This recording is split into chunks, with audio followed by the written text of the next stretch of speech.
Então, olá, Gotemianos. Agora nós vamos ver também informação bíblica.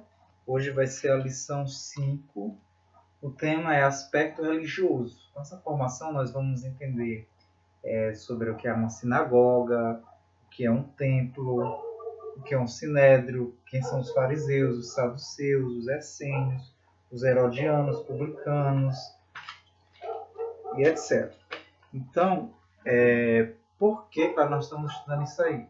Porque, claro, como nossa formação não é bíblica, para a gente aprender a interpretar a Bíblia, nós temos que entender o que são esses personagens que estão no Novo Testamento. Como nós vamos estudando o Novo Testamento, nós temos que entender quem são esses personagens, porque aí vai ficar melhor e mais claro, quando vocês começarem a ler o Novo Testamento, vocês vão perceber que a mente de vocês vai se clarear melhor quando vocês estiverem lendo, e quando as passagens Jesus fala dos fariseus, chamam os fariseus de hipócritas, etc. Aí vocês vão entender por quê. Quem são vamos dizer assim, esses personagens que compuseram como é que pode dizer? Esta história de Jesus, né? Que estiveram no meio de Jesus, que conviveram. Então vamos lá. Eu vou pegar aqui o que está na Bíblia, né? Explicando. Quem tiver a Bíblia da Pastoral, ela está explicando melhor do que na apostila, né? Edição Pastoral. Tem bem na introdução do Novo Testamento. A gente começa o livro de Mateus, na introdução tem falando direitinho. Quem são os grupos políticos e religiosos? Então nós vamos estudar esses grupos, certo? Os grupos políticos religiosos, certo? Então, na sociedade, a gente tem que lembrar, ficar bem claro, que na sociedade, no tempo de Jesus, podemos distinguir vários grupos. Então, existiam vários grupos, como hoje não tem os grupos políticos, né, dos partidos, os grupos dentro da igreja, a nossa igreja católica, o grupo de acorde, de renovação carismática, o Gotem, enfim. Então, também naquela época existiam os grupos, tanto religiosos quanto os grupos políticos, certo? Então, eles se diferenciavam no modo de se relacionar com a política, a economia e a religião. Então, do mesmo jeito como hoje. Naquela época existiam esses grupos que eles se diferenciavam, vamos dizer, do carisma deles, né? Cada um também tinha o seu carisma. Uns eram mais voltados dentro da política, né? Envolvimento, outros na economia, outros na própria religião, enfim. Então, eles têm grande importância no quadro social da época, esses grupos. Então, o primeiro deles que vamos saber é os chamados saduceus. Então, o primeiro grupo, vou escrever aqui, para a gente lembrar, saduceus. Quem eram os saduceus? Quem eram eles, né? Os saduceus. Então, vamos lá. O grupo dos saduceus é formado pelos grandes proprietários de terra, anciãos. Então, eram os anciãos, né? Anciãos, é o grupo dos anciãos, os grandes proprietários de terra. Então, vamos considerar assim os ricos, né? Os donos de terra, os que tinham grandes terras naquela época, quem tinha medir a quantidade de poder da pessoa de riqueza também pelas terras, né? A gente vê a história de Jó, que Jó ele tinha muitas terras, né? Muito rebanho, muitos animais, então ele era considerado muito rico. Então eram os anciãos, né? E a elite sacerdotal também, né? Os membros da elite, então o topo, né? O topo, a elite sacerdotal. Elite sacerdotal. Então, os saduceus também eram compostos por esta elite sacerdotal, onde assim os sacerdotes do topo da hierarquia, né? Então, qual seria a função deles? Tem o poder na mão e controla a administração da justiça no Tribunal Supremo, que é chamado Sinédrio. Então, eles têm a administração do Sinédrio. Vocês vão lembrar do filme de Jesus? Que Jesus ele foi levado para o Sinédrio, né? Que é o Tribunal de Justiça da época, né? Tribunal Supremo. Embora não se relacionem diretamente com o povo, então os saduceus eles não têm relação diretamente com o povo, aquele contato com o povo, certo? São intransigentes em relação a ele, vivem preocupados com a ordem pública. São os principais responsáveis pela morte de Jesus. Então, os que foram responsáveis pela morte de Jesus são que compuseram o Sinédrio, quem sabe a sacerdotal e os anciãos, os donos de grandes proprietários de terra. Então, eles apesar deles não terem muito aquele contato com o povão, mas eles procuram ter uma grande preocupação para que o povo não cause aquele caos, né? Vamos dizer assim, as greves trazidas para o tempo de hoje, né?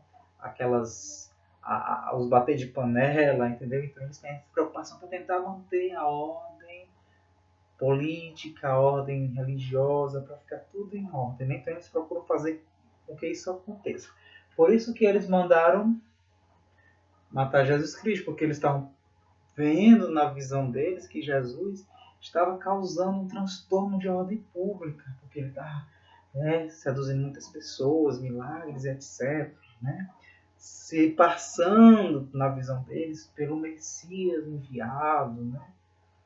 Os saduceus são os maiores colaboradores do Império Romano. Então, como a gente viu que a Palestina ela está ligada a Roma, certo? Então, esses são os maiores colaboradores, esse povo da elite, os saduceus, com o Império Romano, certo? E tendem para uma política de conciliação, ou seja, o objetivo deles é tentar fazer as pazes com Roma, né? Manter esta unidade, né? E com medo de perder seus cargos e privilégios. Então eles procuram isso com a intenção de perder, com medo, né? Claro, de perder o poder que eles estão, né? No todo. Então procuram manter esta união com Roma. No que se refere à religião, então só tomando como exemplo aqui, que desde o tempo de Jesus e muito antes, sempre existiu o clero, né, e povos dentro da igreja que, né, eram muito dominados pelo poder de querer estar no topo da autoridade. Então, se vocês se depararem com cristãos que vão hoje querer acusar a Igreja Católica, os padres de antigamente, ou até os bispos que ficavam muito querendo fazer muitas coisas erradas por causa do poder, isso não vai impedir de que seja a Igreja verdadeira por causa disso. A gente vê que isso é desde tempos antigos, sempre existiu, porque são pessoas, são seres humanos. Então, os próprios povos de Jesus condenaram ele naquela época. Como assim dizer, o próprio Vaticano da época, né? Então, não é por isso que vai deixar de ser a igreja verdadeira, certo? Então, que a gente fique claro isso. Sempre existiu e vai existir até a volta de Jesus Cristo. Infelizmente, é a nossa grande realidade. Então, vamos aqui. Ver onde eu parei. Então, na parte religiosa, né, eles são conservadores. Aceitam apenas a lei escrita e rejeitam as novas concepções defendidas pelas doutrinas da lei e fariseus, né? Porque os saduceus, quem são os conservadores? Na nossa igreja católica existe o lado conservador, os tradicionais, os mais modernos. Nós, no caso, somos a visão da tradição. Né? O conservador é aquele que não aceita mudança, mesmo ele vendo que está errado. Mesmo ele vendo que isto está errado, eles não aceitam mudança de jeito nenhum. É desse jeito e acabou e ponto final. Os tradicionais, não. Os tradicionais, eles procuram manter a tradição, só que a diferença é que se eles verem que precisa fazer isso para melhorar, aperfeiçoar, aí os tradicionais fazem diferente. Então, os saduceus, eles, como eles eram conservadores, não queriam aceitar o ensinamento de Jesus, porque ficavam julgando que ele estava com coisas novas, estavam mudando totalmente a lei, né? Não estavam abertos para entender o que Jesus estava passando. E também eles eram contra os fariseus, né? Que os fariseus eles não aceitavam a crença dos anjos, né? Os saduceus, os fariseus já acreditavam. A crença nos anjos, nos demônios e o messianismo e a ressurreição, né? Então vamos agora ver aqui saber sobre os escribas. Então o outro grupo são os escribas. Ou os que eram na Bíblia que a gente vai ver chamados os doutores da lei. Certo? Quem são os doutores da lei? Quem são os doutores da lei? O grupo dos doutores da lei vai adquirindo cada vez maior prestígio na sociedade do tempo, a sociedade da época. Né? Os doutores da lei vão adquirindo cada vez mais, vamos assim dizer, honra, né? Prestígio. Seu grande poder reside no saber. Então, por eles são chamados doutores da lei, porque o poder deles está no saber, né? No conhecimento, que são os vistos como aqueles que sabem, né? Os doutores. Né? Com efeito, são os intérpretes abalizados das escrituras. Então, já viu, os doutores da lei são aqueles que vão traduzir, são os únicos que têm o direito e a autoridade da tradução da Bíblia. Então, a gente pode ver que desde aquela época já existia essa hierarquia, de certa forma, na igreja. A nossa igreja católica também tem a nossa hierarquia, né? A interpretação da Sagrada Escritura é de acordo com o magistério, certo? É o magistério da igreja, é o magistério que é o magistério, quem não lembra, ele é composto pelos os doutores da igreja, que é os bispos, né? Os cardeais, os padres. Né? Então, eles é que têm a autoridade de dizer se algo da Bíblia vem de Deus ou não. E não a Bíblia que tem autoridade sobre eles, como às vezes os nossos irmãos separados das nossas religiões fazem o contrário. Eles dizem que a Bíblia é que manda. Então, se eu sou um pastor, eu tenho que fazer o que a Bíblia está dizendo. Quando, na verdade, é os doutores da lei, é o magistério da igreja quem manda na Bíblia. Se eles disserem que essa folha bem aqui tem que ser jogada fora, que ela é uma heresia, não vai ter essa página, entendeu? Então, ao contrário dos protestantes. Os protestantes, eles já entendem o contrário. Né? Eles dizem que a Bíblia é que manda. Quando, na verdade, a igreja que existiu primeiro é o magistério, os padres, a igreja, que a gente atesta que existiu primeiro. E depois que foi existir o escrito, é claro. Por exemplo, os apóstolos foram eles que existiram primeiro. Eles eram o magistério. Pedro era o magistério. Pedro era o papa. Tem os outros apóstolos, né? Então eles eram o magistério. O escrito de Pedro não existia. Ele que era a autoridade que fez o escrito. Então ele é que manda no escrito. Então isso aí a gente vê desde a origem. Pedro manda no escrito dele. Foi ele que escreveu. Ele é o magistério. Então, desde os tempos antigos, é o magistério, os doutores da lei que manda. Que a gente fique claro sobre isso, né? Então, são eles os especialistas em direito, administração e educação. Então, os doutores da lei da época, eles são especialistas nisso aí, né? No direito, educação do povo e administração. A influência deles é exercida principalmente em 3 lugares. Então, os doutores da lei, eles influenciavam o Sinédrio, né? Eles tinham influência no Sinédrio, a influência dele no Sinédrio, na escola e a sinagoga, claro, né? Da sinagoga e nas escolas. Claro, onde é que é o local de ensinamento? Esses pontos.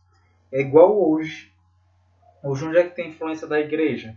Do ensinamento, né? Na escola, os padres, na própria igreja, né? Que é a sinagoga, antigamente, né? Que ele vai já saber que é a sinagoga direitinho. Então, antigamente eram as sinagogas, hoje é a igreja. É na igreja que dá os ensinamentos, doutores da lei, do mesmo jeito, antigamente. Nas escolas, né? Onde é a catequese hoje. Não tem catequese nas escolas ou aula de ensino religioso que tinha antigamente, né? Hoje já não tem mais. Então, era onde iria existir essa influência dos doutores da lei, né? Dos escribas.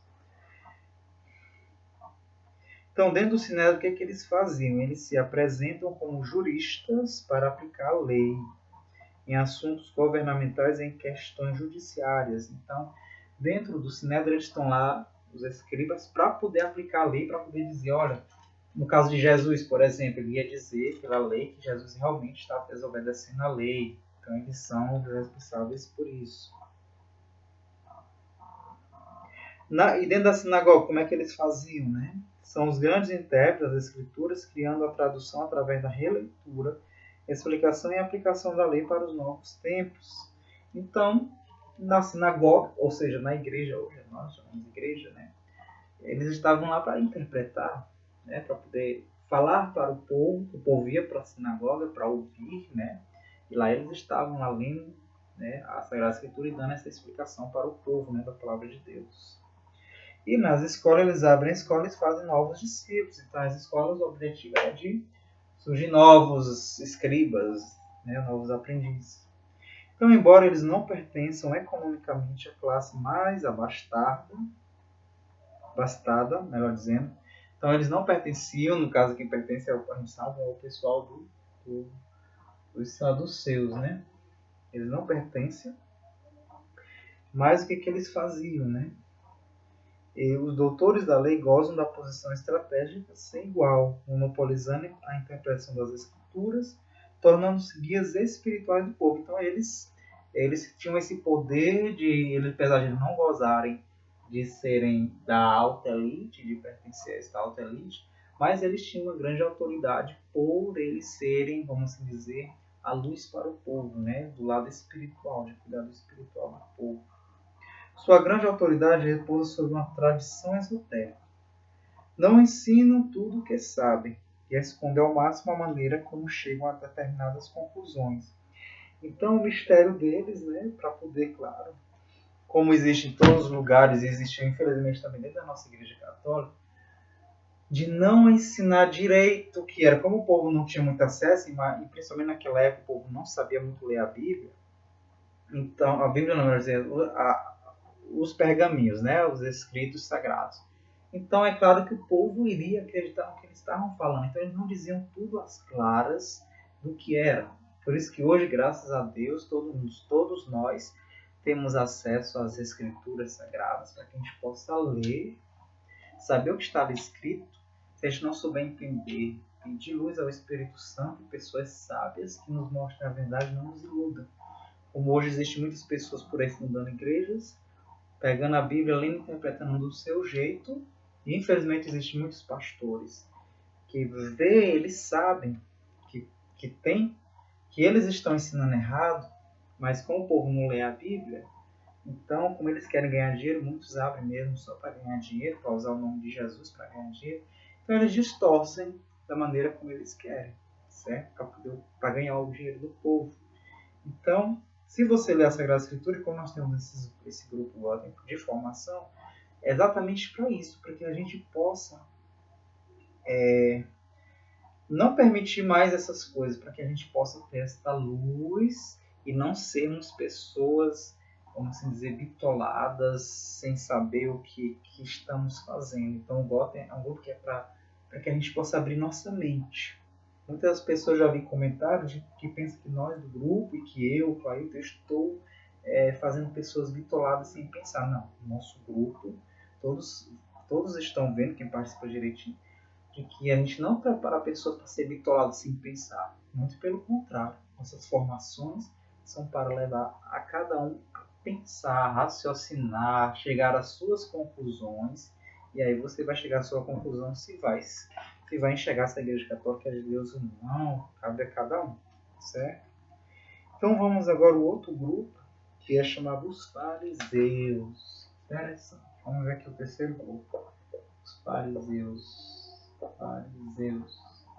Quem eram eles? Os fariseus. Os fariseus quer dizer separado. Então aqui, ó, eles querem dizer, ó, separado. Fariseus separado. Inicialmente aliados à elite sacerdotal. Então eles são aliados à elite sacerdotal. Quem era a elite sacerdotal? A gente viu, são os saduceus, certo? Aliás, a elite sacerdotal. E aos grandes proprietários de terra, claro, os saduceus, que é a elite sacerdotal, e os proprietários de terra, os grandes anciãos, são aliados inicialmente. Os fariseus deles se afastam para dirigir o povo, embora mantenham distância do povo mais simples. Então, os fariseus eles estão ligados aos saduceus, mas eles se afastam para estarem próximos do povo, certo? Apesar de também manter uma distância do povo. Então eles são o quê? São nacionalistas e hostis ao Império Romano, mas sua resistência é do tipo passivo. Eles são ao mesmo tempo resistentes ao Império Romano, ao contrário dos saduceus. Nós vemos que os saduceus eles são aliados, né, para manter seu poder. Mas os fariseus eles não gostam do Império Romano, mas eles ficam na deles. Eles não fazem, vamos assim dizer, protesto, nada contra. Eles não são a favor.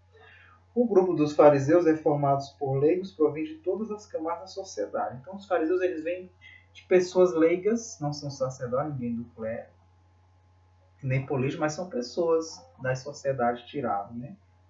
Fazem parte desse grupo. Principalmente artesãos, então são artesãos. Então, aqui, ó, os fariseus estão os artesãos. Quem mais? Ó, artesãos, comerciantes, né? Pequenos, os pobres, assim dizer, os pobres comerciantes pequenos, né? A maioria do clero pobre, então o clero pobre faz parte aqui dos fariseus, certo? Que esse é o elite sacerdotal. Então, o clero pobre, aqueles de lá da época que eles eram contra a elite sacerdotal. Claro, eles estavam no nível baixo, eles iam se opor. Eu duvido se eles estivessem no nível alto, se eles iriam se opor, né? Eles não iriam achar bom. Então, e na parte religiosa, qual era o papel dos fariseus, né? Parte religiosa. Os fariseus se caracterizam pelo rigoroso cumprimento da lei, então eles procuram cumprir a lei de forma rigorosa. Tanto é que a gente vai ver Jesus chamando eles de falso, né? De que eles são falsos, hipócritas, né? Que são como sepulcros caiados, que por fora parecem bonitos, mas por dentro estão podres, que são falsos, que exigem o cumprimento da lei, mas não cumprem então a lei como deveriam cumprir. São conservadores zelosos e também criadores de novas tradições através da interpretação da lei para o momento histórico em que vivem. Então eles procuram interpretar a lei de acordo com o momento que estão vivendo. Então, mas a lei está trazendo aqui para nós isso aqui, certo? A maior expressão do farisaísmo é a criação da sinagoga. Então eles criam a sinagoga. Criam a sinagoga. Então os fariseus são os que criam a sinagoga. Certo? Os fariseus criam a sinagoga. Agora imagine como não era terrível isso aí para a elite dos sacerdotes lá do Templo de Jerusalém. Né? Criam as sinagogas. Certo? Opondo-se ao templo dominado pelos saduceus. Porque o templo, né, eles eram dominados pelos saduceus. Né? A hierarquia lá que a gente viu. Então eles criam as sinagogas. Um objetivo de lá nas sinagogas se ensinava. O que se ensinava no templo, ensinava para o povo lá, né? Desse modo, a sinagoga, com a leitura e interpretação dos textos bíblicos e oração, então na sinagoga fazia o quê? Leitura, tinha as leituras, vamos imaginar como na missa, né? Tem a leitura, a interpretação do texto da Bíblia, a oração, o que se faz na missa, né? Torna-se a expressão religiosa oposta ao sistema cultual e sacrificial do templo. Então acaba se tornando uma coisa oposta ao que se fazia lá no templo, né? Os fariseus acreditam na predestinação. O que é a predestinação? A predestinação é que a pessoa já nasce, vamos assim dizer, programada para ser salva. Custa o que custar aqui na Terra. Se ela fizer alguma coisa errada, Deus vai dar um jeito dela se converter para ela ser salva. Eles acreditavam nisso, na predestinação. Acreditavam também na ressurreição e no messianismo, acreditavam no Messias, que era coisas que os saduceus que a gente viu não acreditavam. Por isso que eles eram opostos aos fariseus e saduceus, porque os fariseus acreditavam nisso, né? Na ressurreição, no Messias, né? No messianismo. Então eles esperam um Messias político e espiritual. Então os fariseus eles tinham aquela esperança de que viria um Messias político e espiritual, que pudesse, que iria resgatar novamente o povo, né, de Israel. Lembrando que o povo de Deus lá depois do reinado lá de Salomão, que foi dividido, que a gente viu lá na Palestina, no Rio do Norte, no Rio do Sul, a Samaria e a Judéia. Então o povo de Deus já estava nessa divisão toda esperando vir um rei, um novo rei que iria unir. Né? Então essa esperança de Jesus era essa. Que eles estavam esperando um novo rei Davi, como o rei Salomão, queria novamente estruturar todo o povo e reunir o povo lá em Jerusalém. Então, como Jesus não fez isso como eles esperavam que Jesus ia fazer isso, eles consideram Jesus também como falso, o falso Messias. Então, esse Messias será alguém descendente de Davi, certo? E para os fariseus, a estrita observância da lei, a oração e o jejum provocarão a vinda do Messias. Então, o que eles procuravam fazer? Oração, jejum e cumprir a lei. Aí o Messias iria vir. Eles tinham que manter essa fidelidade. Fazer oração, o jejum, ser fiel à lei. Aí nisso o Messias iria vir, certo? Os fariseus e os doutores da lei, quem são os doutores da lei? Lembrando, os escribas.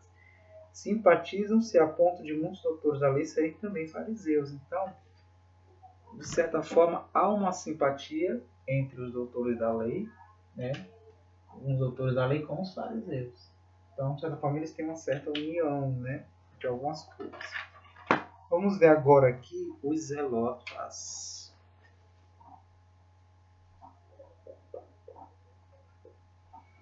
Zelotas. Quem são os zelotas? Vou dar um exemplo aqui para vocês de um zelota. O Barrabás, que foi solto, né, na troca lá de Jesus para morrer na cruz. Barrabás, o ladrão Barrabás, foi um zelota. Era do grupo dos zelotas. Outro também que vocês podem se escandalizar, porque a gente realmente, quando a gente não tem uma visão da Bíblia direita, a gente interpreta as coisas erradas, né? Porque o filme passa uma coisa, a gente cria aquela falsa imagem dos zelotas, né? Barrabás, né? Os zelotas, aí você já cria a impressão, os zelotas são povos ruins. Pedro era um zelota, e ele não foi escolhido por Jesus. Quem são os zelotas? Vamos ver. Os zelotas se constituíram a partir dos fariseus, então eles vieram a partir dos fariseus, como se fosse vamos assim dizer, um subgrupo dividido, né? Não é assim que vai ser dentro da igreja, um grupo do grupo do grupo do grupo. Então naquela época também sempre foi assim, né? Os grupos, o surgimento dos grupos. Então vamos lá. Provém especialmente da classe dos pequenos camponeses, então os zelotas e das camadas mais pobres da sociedade. Então os zelotas são os pobres, como assim dizer. Pedro, que era pobre, pescador e tal. Barrabás, certo? Massacrados por um sistema fiscal impiedoso. Então, era os pobres massacrados, explorados, que eram os explorados do povo. Como assim dizer, do povo não, da alta elite, né? Que era dos saduceus, enfim. Como hoje, vamos supor, os sem terras, né? Que também são massacrados. Era como se fosse mais ou menos assim, vamos comparar com os sem terras. Vou tentar fazer essa comparação. Eles são muito religiosos e nacionalistas. Então, os zelotas, o carisma deles é defender a nação. Por isso que Pedro, quando Jesus vem, ele procura defender, né? Porque ele acredita que Jesus é o Messias, e ao mesmo tempo que ele acredita que Jesus é o Messias, ele está defendendo a nação dele, né? Porque Jesus iria restaurar Jerusalém e eles iam voltar a se unir. Então Pedro ele tinha esse pensamento, ele não tinha entendido o mistério de Jesus, como seria esse reinado mesmo de Jesus.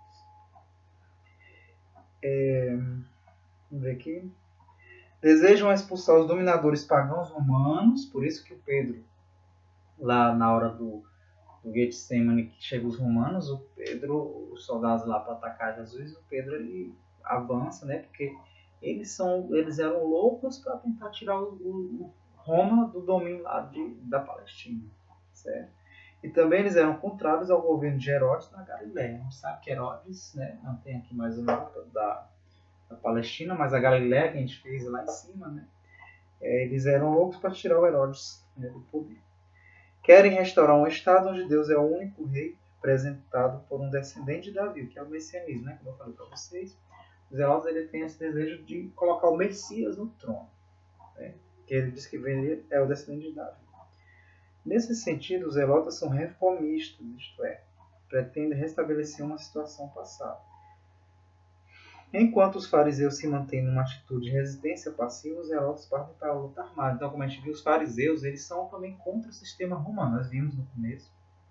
Só que eles são mais pacíficos, né? Tipo assim, vamos comparar hoje com os católicos falsos, os católicos jujuba, né? Que, Deus está em todo lugar. A gente não pode ficar falando mal da religião dos outros, não.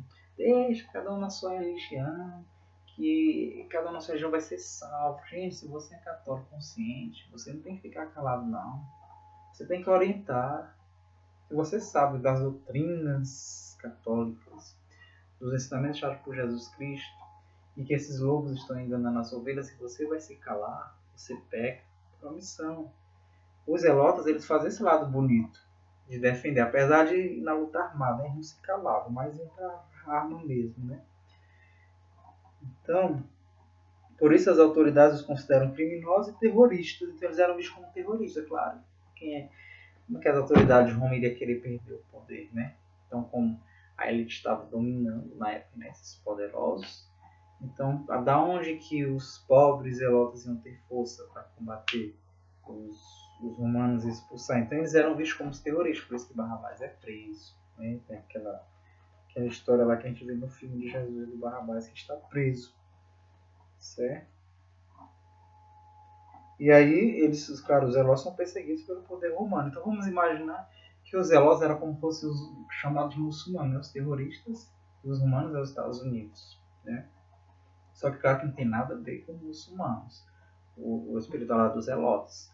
Eles eram totalmente contrários. Eles eram, por eles serem defensores de Jesus, assim, vamos dizer, do Messias, né?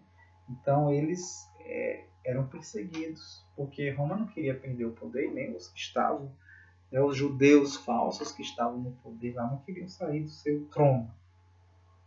Então, entre os apóstolos de Jesus, provavelmente 2 eram zelotas, como eu falei. Vocês vão ver lá em Marcos, capítulo 3, versículo 19. Simão e Judas Iscariotes. Judas também era um zelota, você vai ver mencionar lá. Simão Pedro parece adotar certos métodos dos zelotas. Pronto, agora vamos ao outro grupo, que é chamado os Herodianos. Os Herodianos.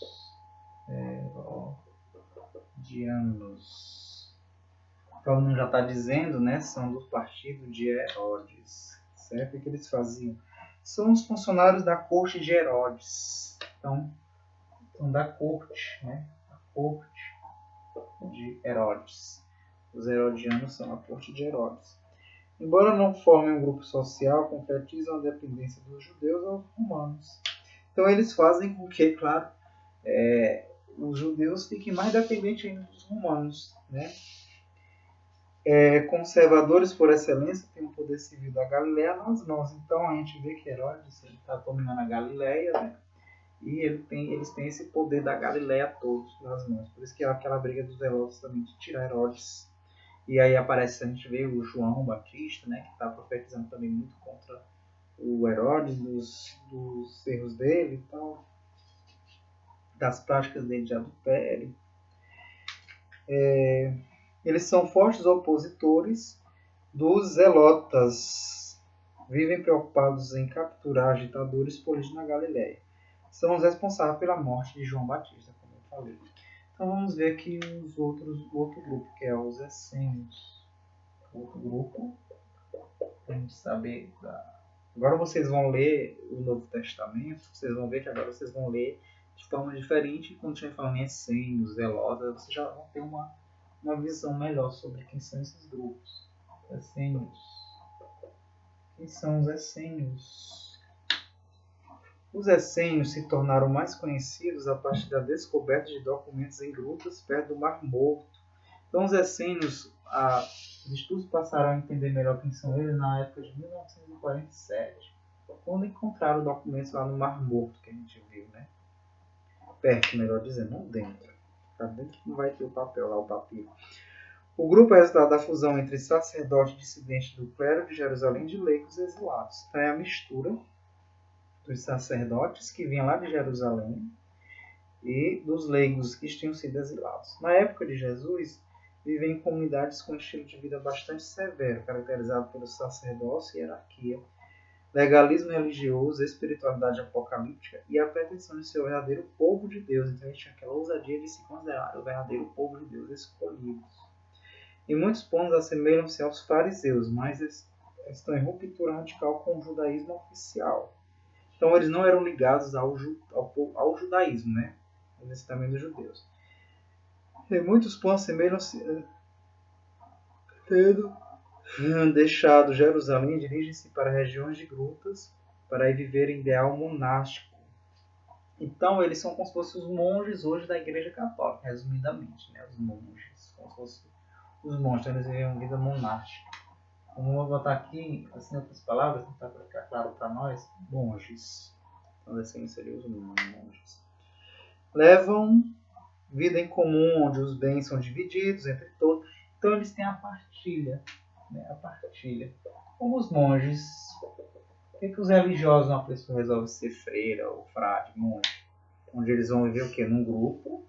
Como, vamos assim dizer, o convento é como se fosse uma pequena cidade. onde todos lá partilham da comida, o dinheiro que eles arrumam no trabalho, todo mundo é dividido lá para comer e etc. É como se fossem os ensinos. A obrigação de trabalhar com as próprias mãos, claro, não deixa de ter o trabalho, né? Trabalha com as próprias mãos para adquirir a fonte de alimentação, né? O comércio é proibido, então eles não procuram ter uma vida de comércio, né? Porque vê que o comércio é motivo de briga, né? Assim como o derramamento de sangue também, eles procuram não ter nada de derramamento de sangue, é viver na paz. Mesmo em forma de sacrifício. Nem sacrifício não podiam fazer, né? Aquele sacrifício fazer dos animais, etc. A organização da comunidade lembra muito a ordem religiosa cristãs, como eu disse, né? Condições severas e blá blá blá, como é o que eu falei. Parece as ordens religiosas de hoje. Próximo grupo, vamos entender aqui, que é o que a gente falou muito, seriam os samaritanos. Certo?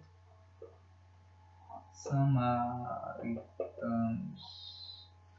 Os samaritanos. Quem são os samaritanos? Apesar de não pertencer também ao judaísmo, lembra que a Samaria ficava em cima, no norte, e a Judéia no sul. Então, eles não pertencem aos judeus, certo? Samaritanos.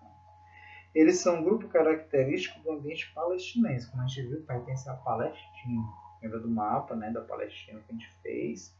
E a Samaria estava lá dentro. E lembra que Jesus estava no poço e chegou uma samaritana. Aí onde há discriminação, né? Porque os judeus se achavam que era o povo de Deus que não era abandonado, não escolhido. Os samaritanos, que era o povo de Israel restante, que ficou lá para cima, esquecido eram os pecadores, porque eles não ficaram na parte onde está Jerusalém, porque Jerusalém é a terra de Deus, né? Escolhido. Então os judeus é que ficaram tomando de conta Jerusalém, então eles se achavam assim, os santos. Então os samaritanos eram os pagãos, né? Lembrando que os samaritanos, que foi para Samaria, foram aquelas 10 tribos lá, de Salomão foi dividido, eles foram para Samaria. Né? Aí por isso que ficou chamado de samaritano, essas 10 tribos. Certo? Que era o povo de Israel que foram para lá.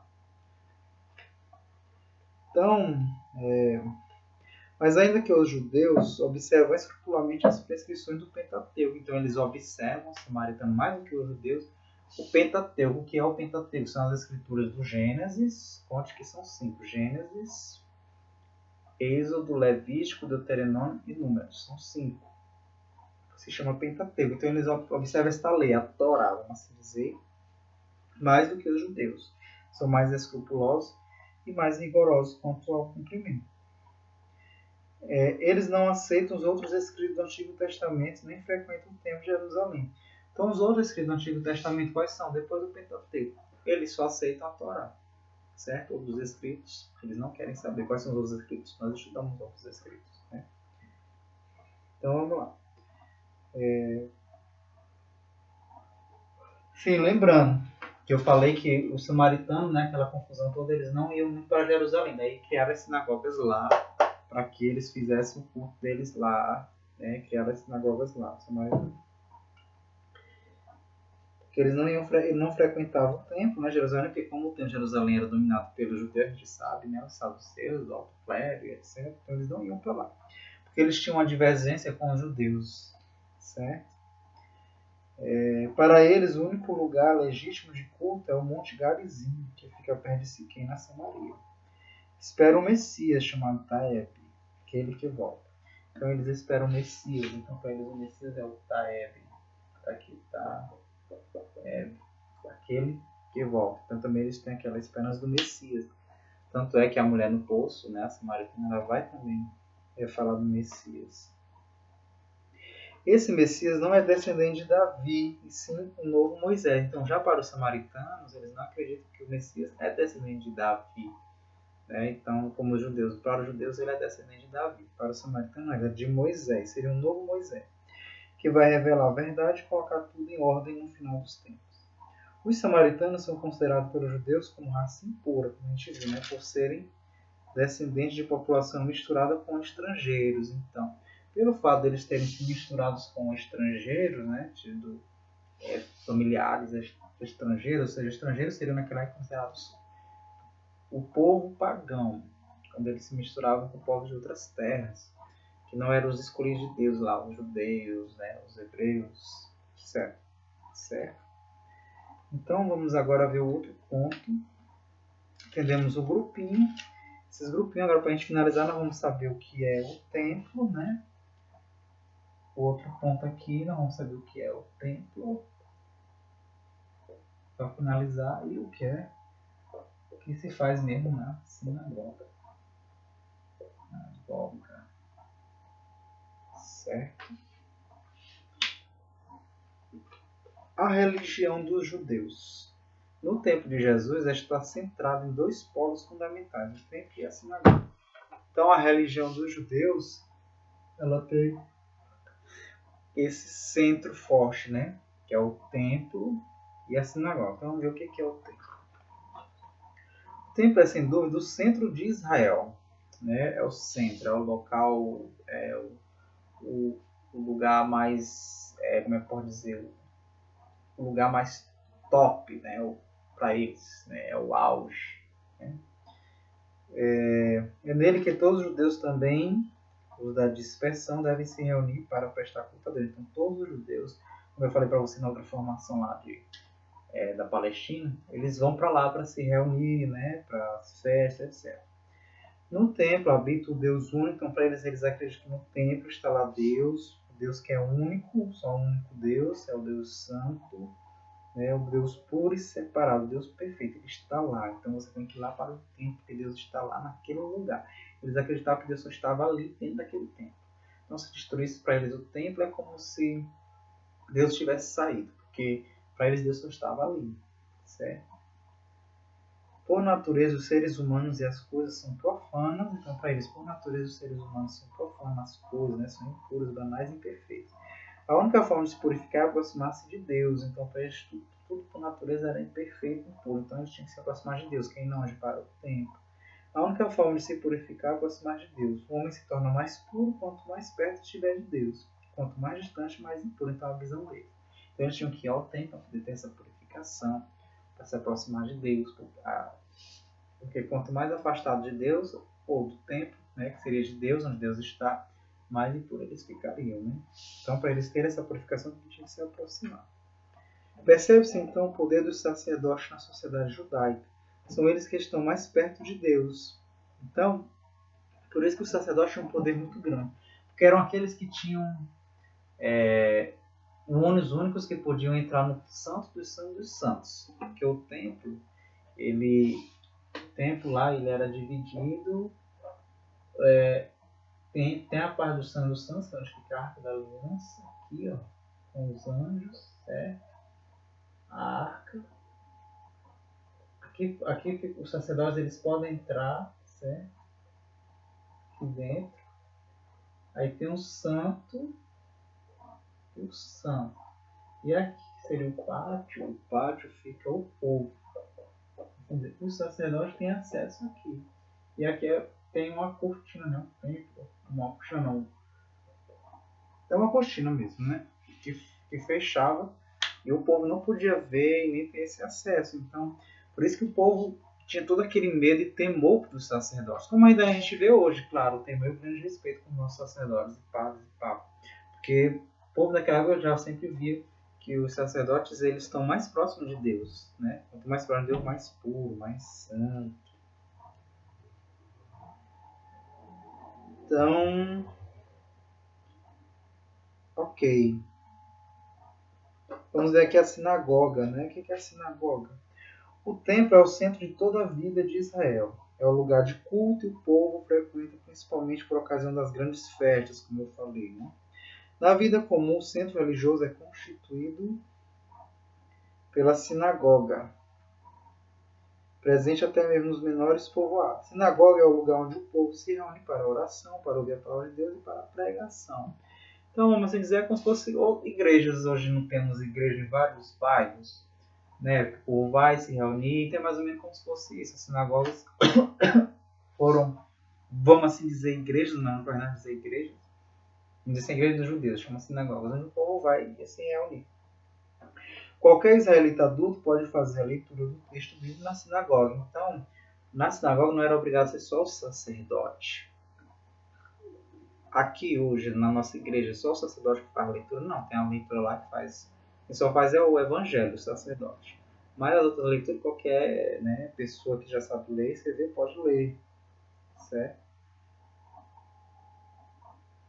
E pode escolher o texto que quiser. Então eles não tinham aquela leitura, como a nossa igreja já está organizada separado, mas ele escolheu o texto que queria na hora para ler lá no dia. Tanto é que Jesus, quando ele entra na sinagoga, a gente vê assim, Deus reprova a sinagoga. Não, tanto é que Jesus entrou na sinagoga, ele fez uma leitura. Como ele poderia, uma pessoa que ia fazer a leitura, ela poderia escolher a leitura que quisesse, então é claro que Jesus escolheu a leitura do profeta Isaías, onde fala dele mesmo, e ele até vai dizer assim, hoje se cumpre essa passagem desta profecia de Isaías, que seria ele, né? Depois da leitura, também qualquer adulto pode fazer a pregação. Então faz uma leitura, alguém escolhe um adulto, e outra pessoa pode vir e fazer uma pregação, né, na sinagoga. Aqui na nossa igreja, a gente sabe que quem só pode fazer a homilia é o padre. Nenhuma pessoa da plateia lá, da assembleia, pode pregar, não. É só o sacerdote. Mas na sinagoga é diferente. Que pode explicar o texto, né, na sinagoga, relacionando com outros textos. Está fazendo aquela ligação, né, um texto com outro.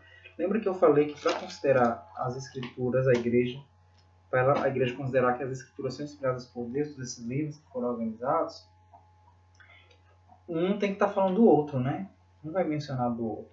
Como Isaías, na passagem de Isaías vai falar de Jesus, né? E Jesus, no Evangelho, que quem escreveu, vai falar de Isaías. Então, como no Evangelho, na leitura do Evangelho, fala de Isaías, então quando acharam o pergaminho de Isaías e o pergaminho do livro do Evangelho, então consideraram que Isaías e esse livro do Evangelho são inspirados pelo Espírito Santo, porque os evangelistas falavam de Isaías, né? Certo? As reuniões na sinagoga acabam sendo então sempre animadas pelos doutores da lei e fariseus, que cada vez mais propagam suas ideias e aumentam sua influência sobre o povo, adquirindo prestígio cada vez maior. Então são animadas, né? Então, vamos assim dizer, tentar comparar hoje a maneira como os protestantes fazem, né? Para animar o povo e para também jogar a influência deles na cabeça do povo ingênuo, né? Em geral, a sinagoga pertence à comunidade local. Nos povoados menores, ela serve também como escola para jovens e crianças. Nos centros maiores, constroem-se salas de aula ao lado da sala de reunião. Em Jerusalém, algumas sinagogas tinham até hospedaria e instalações sanitárias para os peregrinos. Enfim, então, espero que tenha ficado claro, né? Quem são, vamos assim dizer, os personagens, né? Quem é o cenário do Evangelho, né? Que a gente vai ler, que vocês vão ler em casa, né? O Novo Testamento, o Evangelho de modo especial, para se entender, né? Todo o enredo da vida de Jesus, certo? Então eu espero que esta formação tenha esclarecido vocês, e o que não tiver ficado claro, eu aconselho que ou me procure pessoalmente ou então nas redes sociais. Então, até a próxima formação.